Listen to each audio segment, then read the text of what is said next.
Iruña leku memoria garrantzitsua da, hemen hasi zelako bai Nafarroako erresumaren historia, nola hasiera batean Iruñeko erresumaren historia, berez gure historia, Euskal Herriko historia eta hiriburu bezala horrek du bere garrantzia.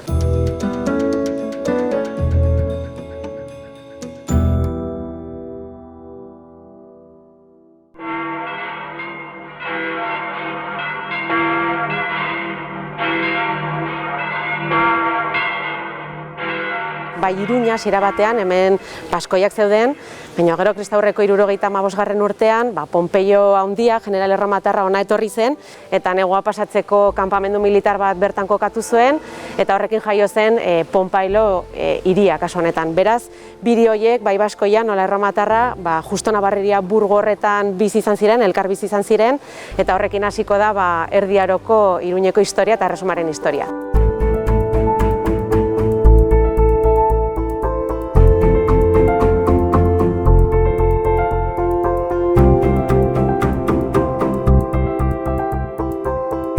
Hiria hemen sortu zen Iruña berez bidegurutze bat zelako eta berez ere terraza batzuetan kokaturik zegoelako, berez defentsarako leku aproposa zelako, badugu defentsa naturala, bai terrazak nola Arga ibaia eta bidegurutze hura berez leku aproposa zen.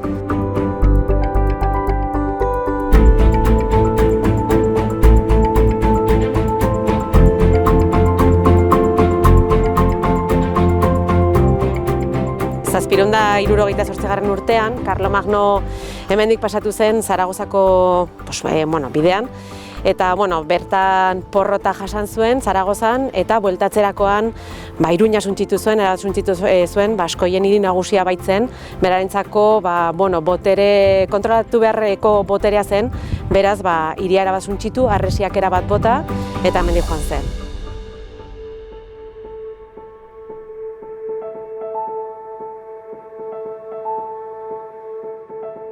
Eta hori izango da Iruñeko erresumaren jatorria hain zuzen, hiriko izena eramango duen erresuma eta handik hasiko da gure Erdi Aroko historia, mendetan iraungo duen erresumaren historia.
Historiaren bilakaerarekin hasiko dira baskoiak Nafar bezala ezagutzen, orduan Iruñeko erresuma izatetik Nafarroko erresuma izatera pasatuko da, eta batez ere hori ofizialki izango da 12. mendean. Mende horretan, Antso Seigarrenak hemen Iruñan egingo du bere erre jauregia, eta handik hasiko da Nafarroko erresuma berez izen horrekin ezagutzen.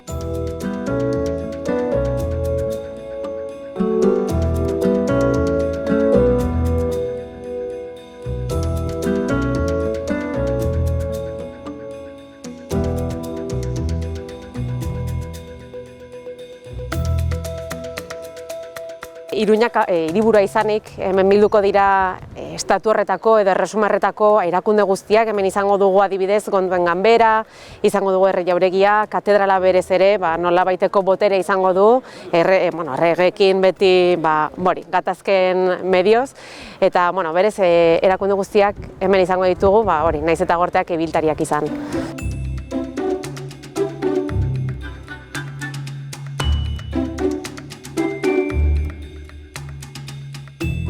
Iruña gaur egun bizirik dirauen hiriburua da, memoria bizia da berez. Adibidez, hemen Gaztelu plazan aurkitu dezakegu bai erromatarren garaiko aztarnak, nola musulmanen aztarnak, Erdi Aroko aztarnak, hau da, edonon indusketa eginez gero, gure historia agertzen da.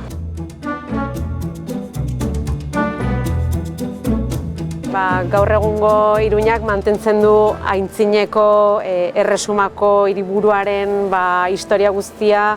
Gaur egun eraikinetan, nola kaleetan, hizkuntza mantentzen dugu, tradizioak mantentzen ditugu, beraz, hiri bat memoriz betetako hiria da, aztarnak ditugu bai, baina gure egunerokotasunean ere aztarna horiek diraute, orduan, memoria bizia.